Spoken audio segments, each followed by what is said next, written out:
François Asselineau, candidat UPR à l'élection présidentielle, est l'invité de 24 heures en question. J'ai cru un instant que j'étais Madonna. Je n'en ai pourtant pas la plastique. Le candidat autoproclamé du Frexit, c'est lui. François Asselineau a fait de la sortie de l'Europe le thème phare de sa campagne. On va sortir de l'Union européenne, de l'euro et de l'OTAN, c'est mon programme. Je ne ferai pas de référendum. Si je suis élu sur ce programme, je ne vais pas dire ensuite par référendum, est-ce que vous êtes vraiment d'accord pour que je fasse le programme pour lequel vous m'élire ? Diplômé d'HEC et de l'ENA, François Asselineau passe par les cabinets de Gérard Longuet et de Françoise de Panafieux avant d'être conseiller municipal de Paris sur la liste de Jean Tibéri. En 2007, en désaccord avec l'UMP sur le référendum européen, il fonde l'UPR, l'Union populaire républicaine, un parti qui se veut ni de droite ni de gauche. À 59 ans, celui qui refuse le terme de petit candidat fait son entrée dans la cour des grands en se présentant pour la première fois à la présidentielle. Je suis petit parce que je n'ai pas d'affaires judiciaires, ça c'est vrai. Je suis petit parce que je n'emploie pas ma femme comme attachée parlementaire, c'est exact. Je suis petit parce que j'ai pas un bilan catastrophique en termes de gouvernemental, c'est tout à fait juste. En revanche, je suis très grand en matière d'expérience professionnelle. François Asselineau a beaucoup misé sur Internet et les réseaux sociaux pour sa campagne. Grâce à la mobilisation de ses militants, il est persuadé de créer la surprise dimanche prochain. Merci. Bonsoir François Asselineau. Bonsoir. Merci beaucoup d'être avec nous en direct sur LCI. Et excusez-moi de cette question que vous avez peut-être trouvée un peu convenue, mais on a quand même envie de vous situer clairement, politiquement, sur l'axe politique droite-gauche. Si je vous dis que vous êtes finalement un homme de droite souverainiste, est-ce que ça résume en gros la situation ? Je dis bien en gros. En gros, non. D'abord, je n'aime pas le mot souverainiste, parce que on ne sait pas ce qu'ils veulent, ils ne veulent pas ce qu'ils savent, les souverainistes. Est-ce que vous imaginez qu'on eût dit de Gaulle en 40 qui était souverainiste, ou de Gandhi en 47 qui était souverainiste ? Non, c'était des mouvements de libération nationale. Là, vous n'êtes pas à la tête d'un mouvement de libération nationale. Moi, si, je pense que si, parce que la France actuellement n'est plus dirigée par les Français. Elle est dirigée par des structures qui sont non françaises et qui ne sont élues par personne, qui s'appellent la Commission européenne à Bruxelles, la Banque centrale européenne à Francfort et l'OTAN qui est dirigée depuis Washington. Et ça, c'est quelque chose qui est très important à comprendre parce que je vois des gens, j'entends des gens qui disent « Ah oui, c'est son obsession, il veut sortir de l'Union européenne, il ne parle que de ça, il cite les articles des traités, c'est un monsieur qui connaît très très bien son affaire, mais nous, on voudrait savoir quel est le programme par ailleurs. » Oui, absolument. Je trouve qu'ils ont raison. Alors moi, je leur réponds. D'abord, le programme, il est en ligne. Asselineau2017.fr, il y a plus de 200 propositions. On va y venir. Mais surtout, ce que je voudrais dire aux gens, c'est que pourquoi je parle de ça ? C'est parce que si on ne sort pas de l'Union européenne, de l'euro et de l'OTAN, toutes les promesses, ou la grande majorité des promesses que leur font les autres candidats, ils ne pourront pas les mettre en œuvre. Non d'une pipe. Ça fait quand même 10 ans que lorsque les Français votent à droite ou les Français votent à gauche, au bout de 6 mois, ils se disent « Caramba, je me suis fait avoir, ça n'a rien à voir avec le programme pour lequel j'avais voté ».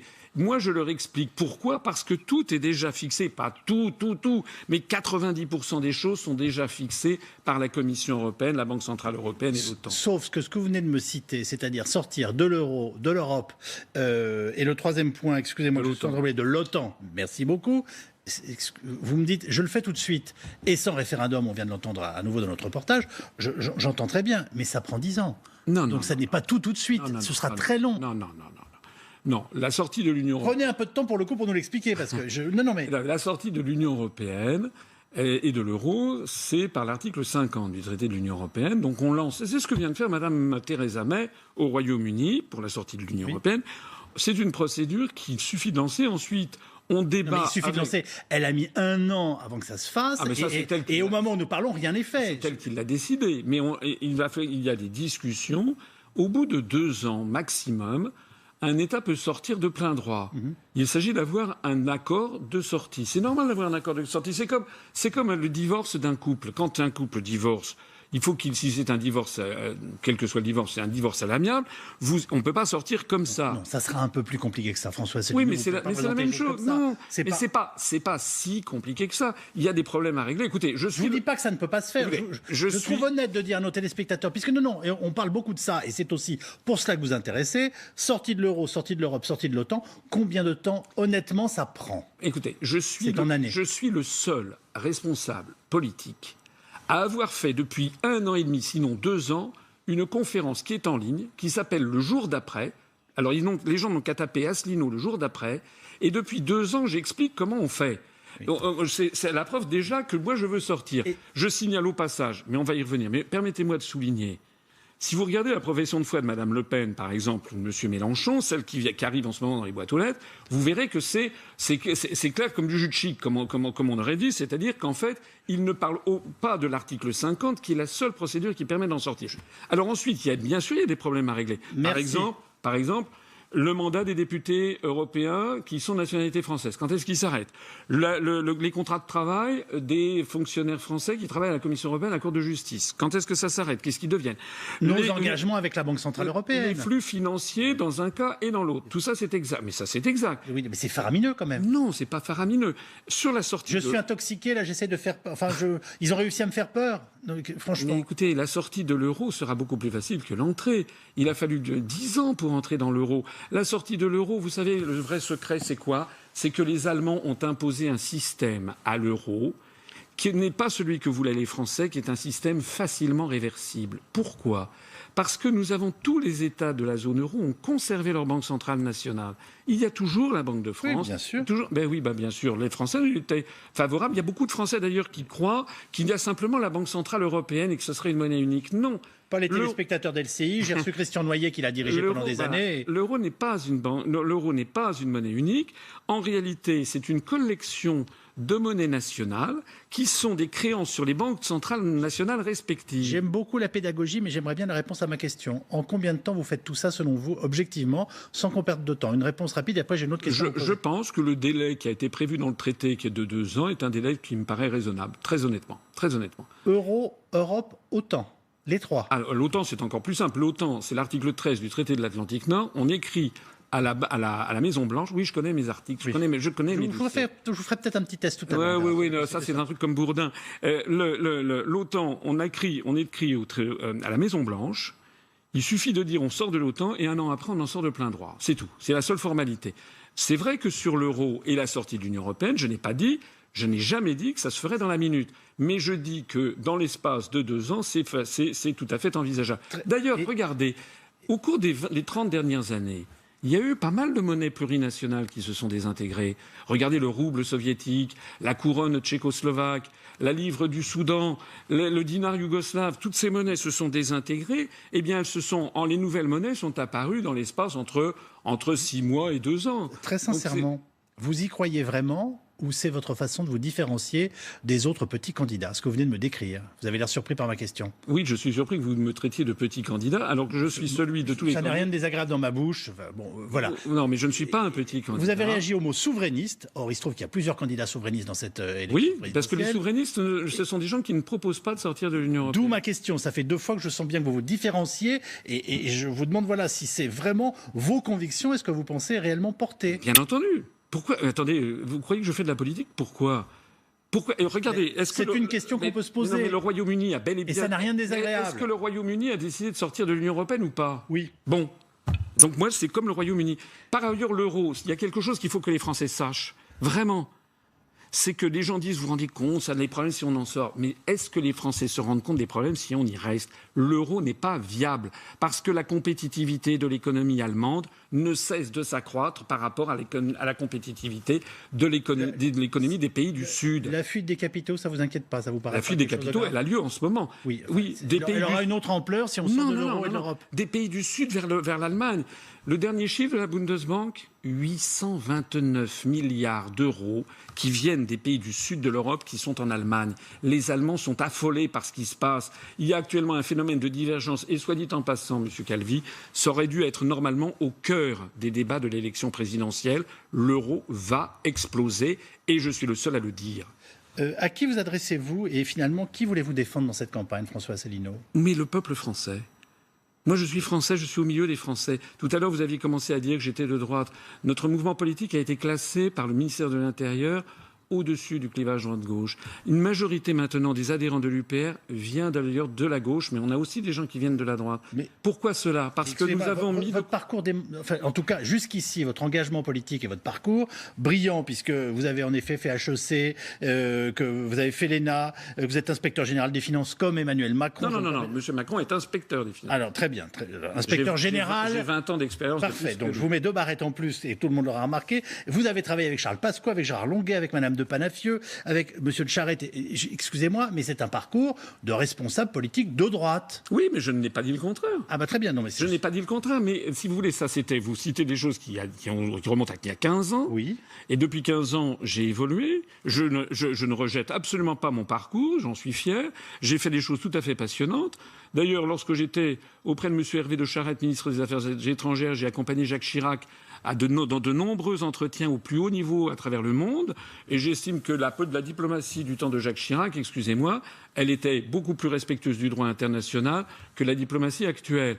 Mais il se trouve que, effectivement, comme vous l'avez très bien rappelé d'ailleurs dans le petit film au début, il se trouve que j'ai rompu progressivement avec ce milieu parce que je me suis dit, j'ai découvert qu'il faut que les Français se rassemblent au-delà du clivage droite-gauche pour récupérer leur droit de choisir eux-mêmes de leur avenir collectif. Moi, lorsque je propose de monter le SMIC à 1 300 € net par mois, lorsque je propose de passer qu'il n'y ait pas une seule retraite en France en dessous de 950 € par mois, lorsque je dis qu'il faut arrêter de privatiser les services publics, lorsque je dis qu'il faut arrêter d'ubériser les professions réglementées, etc., en fait, je me heurte de front aux directives venues de la Commission européenne. C'est ça le sujet, et c'est ça que je veux faire passer comme message aux Français. Il ne faut pas que les Français, dans 6 mois, se disent « mince, on a encore la même politique qu'on ne voulait pas ». Si je vous pose la question à l'envers, que je vous dis « quel mal nous fait l'Europe, la monnaie unique et l'OTAN ?» Nous font l'Europe, la monnaie unique et l'OTAN. Vous me répondez quoi? Mais je vous dis que... Nous sommes la 5e ou la 6e puissance industrielle au monde. Oui, mais ça va pas trop mal, finalement. On a trop de chômeurs, ça c'est sûr. Non, mais attendez, ça c'est en déclin rapide.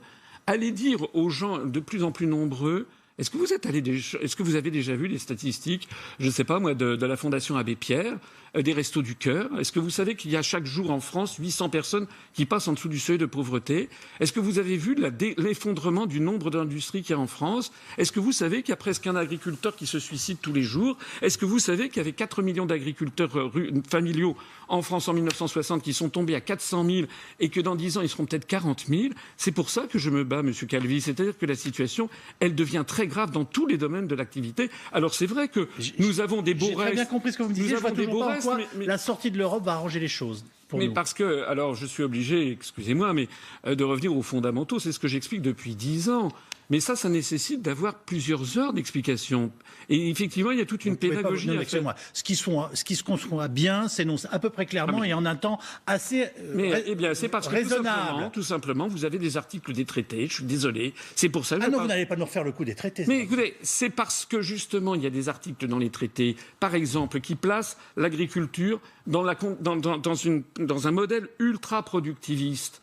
Moi, je veux développer l'agriculture biologique, la permaculture, l'agriculture familiale. Je veux qu'on arrête avec la seule et unique loi du fric. Pourquoi il y a des délocalisations? Parce qu'il y a l'article 63 qui interdit les contrôles des mouvements de capitaux. Vous savez, le mot de délocalisation en français, ça va vous intéresser. Et ça, c'est grand public. Il est apparu en 1993. Pourquoi pas avant? Parce qu'il est découlé du traité de Maastricht qui est entré en vigueur le 1er janvier 1993 et qui a autorisé la libre circulation des mouvements de capitaux. Rappelez-vous, M. Montebourg, il avait dit qu'il allait lutter contre les délocalisations. Rappelez-vous ce que disait M. Hollande en 2012. Ils n'ont pu lutter contre rien du tout, tout simplement parce qu'ils sont sous l'empire de cet article 63 qui interdit tout contrôle des mouvements de capitaux. 2 questions relatives à des éléments de votre programme. On pourrait dire vos idées, parce qu'on aimerait bien que ce soit un peu plus précis. Vous proposez aux Français 3 référendums, je les rappelle, sur la politique énergétique de la France, sur la dette publique et sur l'immigration. Quelles seront les questions? Je veux dire, vous comprenez, c'est très vague. Je veux dire, quelles sont les questions que vous avez envie de poser aux Français sur ces 3 thèmes? En quelques mots, là aussi, s'il vous plaît. Très bien. Alors, je suis d'accord que vous pouvez trouver que c'est vague, mais alors j'espère que vous allez demander à M. Macron, à M. Mélenchon, à Mme Le Pen des précisions sur leur programme. Bon. D'accord. Mais revenons à votre question. Normalement, c'est ce que doivent faire des journalistes bien constitués. Je suis d'accord avec vous. Oui. Sur l'énergie, je fais d'abord un grand débat national, parce que les Français, on n'a jamais pu débattre au niveau national avec les Français sur le modèle énergétique qu'ils souhaitent. Oui, notamment sur le nucléaire. Et on leur pose les questions. Qui nous a donné l'indépendance, mais qui de fait a été un choix imposé. Eh bien, moi je dis, il faut qu'il y ait un grand débat avec des spécialistes qui soient pour, qui soient contre, qu'on présente aux Français les avantages, il y en a beaucoup à l'énergie nucléaire, les inconvénients, il y en a considérables également. Et puis que les Français, on leur dise, voilà les conséquences, maintenant c'est à vous de choisir, et puis quels sont les modes énergétiques. Et on peut prendre, moi je voudrais des référendums où il y ait 4 ou 5 questions. Voilà. Pareil pour l'immigration. L'immigration, il faut aussi que l'on peut... Vous savez, c'est un sujet très difficile, l'immigration. Oui. Moi je ne suis pas du yaka faucon. Moi, je sais que derrière, ce sont des hommes et des femmes qui sont derrière. Je sais que jamais personne ne quitte son pays par plaisir. Donc, il y a derrière ça des problèmes d'échange nord-sud, d'équilibre nord-sud. Il y a des problèmes de géopolitique. Il y a des problèmes différents. Il ne faut pas non plus déstabiliser la société française. Eh bien là, si on avait un débat approfondi, où tout le monde puisse s'exprimer pendant plusieurs mois, et puis après, on fait un référendum, on dit par exemple, est-ce que vous voulez, oui ou non, sortir de l'espace Schengen ? Moi, je ne le propose pas. Je propose de sortir de l'Union européenne. L'espace Schengen, c'est une chose disjointe. Est-ce que vous voulez ou non, je ne sais pas, remettre en cause le droit du sol ? Est-ce que vous voulez ou non avoir un comment dirais-je, des quotas, etc. Et puis, ce sont les Français qui vont décider en définitive. Et pourquoi pas ? On est en démocratie ou on n'est pas en démocratie ? Je souhaitais juste avoir des précisions sur les conditions. Vous venez de me dire, ça se joue sur plusieurs mois, avec des débats contradictoires. Absolument. Et à l'issue, une série de questions posées sur les 3 thèmes que vous avez évoqués. Alors, je disais au début de notre entretien que votre carrière avait été plutôt une carrière, notamment de cabinet ministériel, en plus de vos études, auprès de responsables politiques de droite. Mais alors, il y a des domaines, en effet, où vous n'êtes pas du tout de droite. Et vous proposez une série de nationalisations, comme je n'en ai pas vu, mais alors, depuis des années, je ne sais même pas si Georges Marchais voulait faire la même chose. Non, mais excusez-moi, je peux donner la liste ? Oui. EDF et Enedis, anciennement ERDF, Engie, anciennement GDF Suez, Orange, anciennement France Télécom, toutes les sociétés d'autoroutes, toutes les sociétés de réseau d'adduction d'eau, TF1, nous sommes concernés, et Télédiffusion de France. J'ai dit TF1, mais pas LCI, je vous le signale. Ça sera difficile de ne pas faire l'un sans l'autre, d'après moi. Mais, qu'est-ce qui vous prend ? Attendez, la plupart de ces sociétés, pas toutes, mais la plupart sont déjà en main nationale. Ce sont les grands services publics à la française. Les Français attendent du chef de l'État qu'il ne soit pas à la solde des grandes oligarchies financières et industrielles, comme on disait sous l'Ancien Régime, à la solde des féodaux. En France, un grand chef d'État doit être le défenseur du peuple français face à toutes les féodalités. Les féodalités économiques et financières qui étaient dénoncées dans le Conseil national de résistance. On résiste au groupe. Oui, non, mais moi je dis, non mais attendez, je dis donc, et il y a beaucoup de Français qui sont d'accord avec moi, que le chef de l'État doit assurer la justice et l'égalité sociale entre les Français. Et moi, vous savez, j'ai parcouru la France depuis 10 ans. Quel est le rapport avec les nationalisations là, depuis 10 ans, je n'ai jamais vu un seul Français qui m'ait dit, moi, monsieur, ce que je veux, c'est la privatisation de la Poste. Ça n'existe pas.